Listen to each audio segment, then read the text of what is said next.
March 2nd or whatever, Say we're 20 ready? below. I'm like, You're on. All right, we will call the meeting to order. Jen, would you take roll, please? Commissioner Thel. Here. Commissioner Corbin. Here. Commissioner Johnson. Here. Commissioner Waldner. Mayor Lindsay. Here. You have before you the agenda for this evening. Motion to approve the agenda. We approve the agenda. Second. Okay, we have a motion and a second. All those in favor signify by saying aye. Aye. Aye. Those opposed, same sign. Motion carries. Seeing no appearances or acknowledgements, anyone wants removed from the consent calendar? If not, do we have a motion? So move to approve the consent calendar. Second. We have a motion and a second. All those in favor signify by saying aye. Aye. Those opposed, same sign. Motion carries. Seeing no old business, under new business, authorize the mayor to sign the agreement with the State of South Dakota Bureau of Administration for the sale and wheeling of electricity to Dakota State University. Brad, did you want to address that? I sure will, Mr. Mayor. This is more or less the same agreement that we've had. We've cleaned it up a little bit and tried to make it so the formatting was a tiny bit better than what it was before. It's an older agreement and it takes some time. The biggest change is in the way that we calculate the wheeling rate. In the past, it was basically just our total budget minus the purchase power.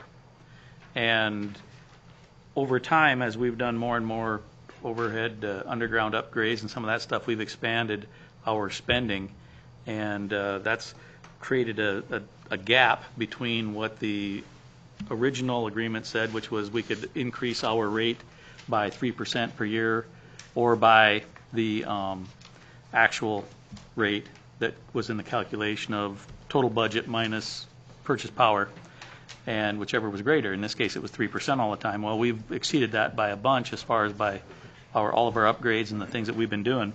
And so it became a situation where in order to catch up, it was going to be substantial. And there are some things that DSU does not directly benefit from necessarily in our process, so we tried to eliminate some of that. So the idea was to create a way to calculate that in a way that keeps up with what we're doing without making it so confiscatory that they could not afford to pay that. And we were going to be, if we kept following what the original agreement was, we were going to be substantially higher than all the other universities in the state that they purchase wheeling from. So we moved it to Exhibit C, and that's basically the entire change in the document, is that we refer to Exhibit C, and Exhibit C is where we calculate the wheeling rate. And for this year, it's 0.0388, and had we not done that, it would have been 0.0285, I believe, if I remember right, is what what's right on this bill, I believe. As the bill here was from the previous year was 0.02589, so I mean it's a pretty substantial jump even in and of itself, but this would not be the entire jump if we went with original agreement. So this was the agreement that we reached to try to make it a little more palatable and to not bill them for things that they felt that they didn't have benefit from. Can you say a little bit more about the things that they don't have benefit from? Can you just Well, for general public? right now we're doing like energy efficiency upgrades for the street lighting. So we're putting 120 in the past few years. We put $120,000 a year into street lighting upgrades. They do get street lighting, but the actual upgrades don't benefit them. They benefit the city. So should they have to pay in their wheeling rate to help upgrade the lights of the city? That's a question. They have their own lighting on campus. We have lights on the streets around the campus. So that was one of the things that we looked at removing from the agreement and having to pay for it.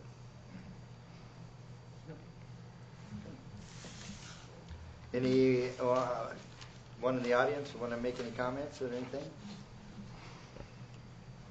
Corey, I see you shaking your head no, so. We met several times and No, went over this. And Yeah, I knew you did. the other thing is that it depends on what you use for a calculation for your kilowatt hours, and that wasn't described anywhere. So we added that into this wheeling calculations, and it's a 5-year running average, so that if we have a change in, it fluctuates, because over the years it'll fluctuate as much as 5 million kilowatt hours, and that can make a pretty substantial change in the calculation, so the idea was to do it over a 5-year running average of total kilowatt hours purchased, so. And this comes off the combination of the WAPA and Heartland bills. Can I just ask Chad you or a Jim? question? Yes, Exhibit C says the 2019 wheeling rate. Will that change every year then, Brad, or no? Yes. Will that stay? So that'll change. that'll change. Okay. I just see the agreement is Right. effective April 1st, 29 through 2024, but this will come back to us every year? The rate will change based on the 5-year average, and this was just showing you how you came up with it, so. And You could have this is the basis of a start, if you will, and then we go from there and modify it every year. But for our UV girls, we'll reevaluate this and then replug the spreadsheet accordingly. Yeah, I do that every year. Thank you. Yep. Good Other questions. questions or comments? Chad, did you have anything to add? No? Anyone else, questions or comments? If not, do we have a motion? Kelly, No, never mind, go ahead. Yep, I'm okay. make sense? Yep. All right. I'm gonna make a motion to authorize the mayor to sign agreement, State of South Dakota Bureau of Administration, sale and wheeling of electricity to Dakota State University. Second. We have a motion and a second. All those in favor, signify by saying aye. Aye. Those opposed, same sign. Motion carries. Number 2, authorize the mayor to sign the agreement, complete septic service, annual septic dumping procedures. Chad, did you want to address that, or Brad? Brad, That's you wanna mine, address Mr. that? Mayor. Very good. Yeah. We have a local septic hauler that has been disposing of septic in his septic tank disposal in the city sewer system, but we didn't have any formal agreement with them. And at the time, they were using the dump station out by the park. And so the idea was, why don't we have a place closer to the plant that we can monitor it a little better and some of that stuff, and then come up with an agreement and an actual fee for the dumping. And so I worked with David New and with Rick down at the plant, and we put together this agreement that would allow us to charge him on a per dump basis, and depending on the size of the truck, a different amount. And then we can control where it's going in and that type of stuff, and kind of control the rate that it comes into the system, and have a little better eye on it. Not that we don't trust David, since he works for us, but Right. the thing was that we wanted if we were going to have this agreement for him, we have to have it for everybody, Right. more or less. And so we wanted to have it being dumped at the plant so we can keep track of it a little closer. So that's part of what this does too. So this is very simple, nothing too complex. And it's something we started out annual, and the reason for that was to just see how it worked and make sure we were happy with it. And if we don't like it after the first year, we can change it and make it the way we want it. At some subsequent point, I could see this becoming more than an annual agreement. But to start with, I wanted to do it annually to make sure we didn't, sign a 10-year agreement for something we don't like. So Right. just wanted to make you aware of why that said annual on the top. So. Nope. Questions or comments? It's a good start. It is a good The start. fact that it's simple is really not covered. Well, and then, this is a part-time job for him and that, but he's not the only person. In the area that does it. In the area that does this, on a part-time basis and that, so at least, having something in place gives us the opportunity to monitor who else, wants to come in and do something the same.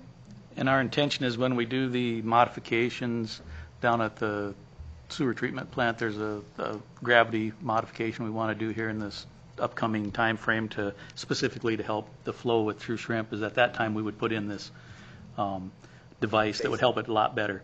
They can still do it without it, but we're going to try to put in an actual device so that there's a dumping area, specific, so that it's real easy to do. It's something that you don't have to do a lot of work to accomplish. So that's the intention, is when we do those changes, we would incorporate this dump area, if you will. Oh, very good. I liken this to, it's similar to, we have a mechanism on the water side to sell bulk water. This is Right. just coming out the other end. As I said, we review it annually. We have 30 days notice for the business working for us. And so I think it has all the elements we need right now to get started. So, I agree. good job. Have you ever had any problems with the ones that pumps porta potties out that are being used in parks? Do they dump down there at that other dump site? Not that I know of. I've never heard anything from Rick or anybody saying that that's what they've done. I don't know where they dump. There are some other handlers in the area that dump at other places. The one thing, you know, and it's specific to septic, and one of the things we wanted to make sure that it was domestic waste. We don't want to do anything like pits, anything like a scale pit, anything like that that's got grain or anything that's kind of odd for us and could have other stuff in it. And we don't want to do sumps from car washes, that type of Right. stuff, because that's all solids. And we don't want to handle all those solids and, you know, put a bunch of dirt inside of our system. So those are the things that we've exempted from here, and we want to deal just with domestic waste so that we don't have to worry about that. And that would eliminate, for the most part, the porta potties. You can call it domestic waste, but it's kind of not, you know, it's a little different because it's not coming from a home. It's, Well, and it's more chemically treated as well. yes. So, Does he have this application, Brad? It says this disposer must have a City of Madison commercial hauler. Do we need to work with him on that? Are you doing that? That was something we talked about if we wanted to have, it says, I believe it says it in the city ordinance that they have to have that. That So- just needs commission approval too. So we'll have to work on that with him and then bring that back here to the group. Want me to do that? Yes, if you want, that would be great. Okay. Is there any reason we couldn't proceed with this agreement though? ahead of No. that? oh, no, Absolutely not. no. Just, two separate items. Make Correct. a motion to authorize the mayor to sign the agreement to complete septic service annual septic dumping procedures. Second. We have a motion and a second. All those in favor, signify by saying aye. Aye. Those opposed, same sign. Motion carries. Number 3, approve a modified application for street and alley closure. Journey Construction, east half of North Egan Avenue from northeast 6th to northwest 7th. And Chad, you want to address that? Yes, I can say a few things, Your Honor, Commission. First included in the agenda packet is a letter from Journey Construction dated February 22nd, 2019. There is a map with an aerial photo and traffic control signage shown on it, and then another plan view drawing of the Mad Labs site and adjacent streets showing 6th Street and Egan Avenue, or portions thereof, near the Mad Labs facility. But to give a little bit of background, in January of 2018, request and application for a street and alley closure was brought before you from Journey Construction to close a portion of 6th Street on the east side of Egan Avenue. And that was approved, and I'm looking at the minutes, it said from about March 2018 to the spring of 2019, such that the closure would be removed not to interfere with a planned water main improvement project on on 6th Street there. We're in the process of developing the plans, and that should be before you shortly for planning to bid that. So we're just working, and I had been meeting with Mr. Reiser, John Reiser, and Corey Braskamp to talk about the transition process, talk about their schedule to make sure, see where they're at, verify that they can move out of that right of way so it won't impact our contract, our planned work there, and so on. And we've had 2 meetings and a third meeting, including Police Chief Meyer, where we've talked about the proposal.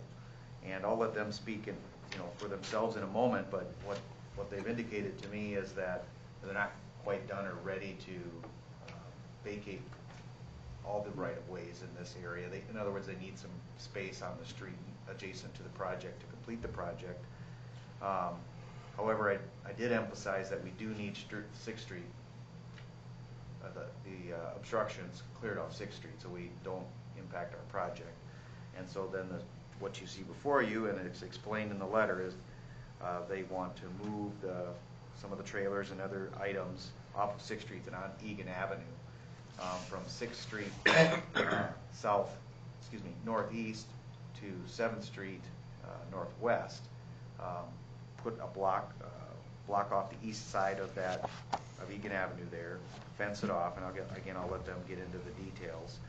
And for a period, they've identified some timelines in here from May to mid-August, basically. And they'll put up the traffic control as is shown in the drawing. one concern from Chief Meyer was being able to have free and clear traffic flow while this closure is in place. And so one of the items that came forth from our discussions involving Chief Meyer was the addition of some no parking signs adjacent to this closure, just to give some extra space. That with all the different construction going on, Chief Meyer wanted to have as open of a route, if you will, as possible. In other words, wider traffic lanes and so on along there, and requiring no parking along there would accomplish that to his satisfaction. The road width on the west side, I estimate, is about 28 feet. So I believe that should be more than enough. Typical lane widths are like a single traffic lane is 12 feet, and so that should give more than enough space there, even with a lane of center cones along there. So I believe the appropriate action would be, perhaps it's not to approve the modified application because there was not another application submitted, but approve the modification of the application. I don't know, I'll leave that up. We can talk about that. But with that, I'll stop rambling, and if Corey or John have any things they want to add or any questions you have for me or them. And there's only two homes that I can think of right there, right in the middle of it. Gotta catch my throat. And both of those have driveways. And then the house to the further south has a longer, bigger driveway. So it shouldn't necessarily create an issue in that for them to be able to park off street. So I don't see any issue with this at all either. So, other questions or comments? It's much the same thing that we did back when steel was delivered. You know, we blocked off that side of the street. And, to my knowledge, we never had any issues at all. So, Could we use the Carl Munt Library for this? I have nothing against working with the Dakota State or the contractor, but I just think it'd be much better for safety issues and for emergency traffic if they ever had to get the big snorkel up through there, or an ambulance up through there. You know, I just think it would be better safety issue. We did discuss that sorry, my name's John Reiser. I'm project manager with Journey Construction. To address your question, during our meetings we did talk about that as a possibility. Come this summer, we do have some utility work that needs to be completed in that parking lot.